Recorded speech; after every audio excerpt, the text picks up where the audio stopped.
শুধু ঘোরা ঘোরা আর ঘোরা। এত ঘুরে কি হবে? কিছুটা টাকা তো জমিয়েও রাখতে পারো ভবিষ্যতের জন্য। যাই হোক, এরকম অনেকে বলে। এসে যখন পড়েছি তো দেখিয়ে দিই। এটা আসামের গুয়াহাটিতে অবস্থিত বালাজি মন্দির। ভগবান ভেঙ্কটেশ্বরকে উৎসর্গকৃত এই মন্দিরটি। এই মন্দিরটি নাকি হিন্দু তীর্থযাত্রীদের জন্য খুব পবিত্র একটি স্থান।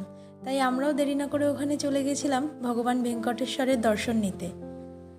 আর আমরা সকালেও এক জায়গাতে গেছিলাম কামাখ্যা মায়ের মন্দিরে মায়ের দর্শন করতে আর পুজো দিতে। দাঁড়াও, ছবিগুলো তোমাদের লাস্টে শেয়ার করে দিচ্ছি।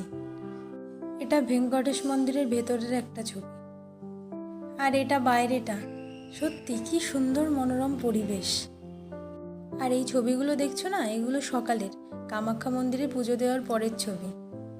আর এই ভিডিওটাও তোমাদের কেমন লেগেছে জানাতে ভুলো না কিন্তু। টাটা।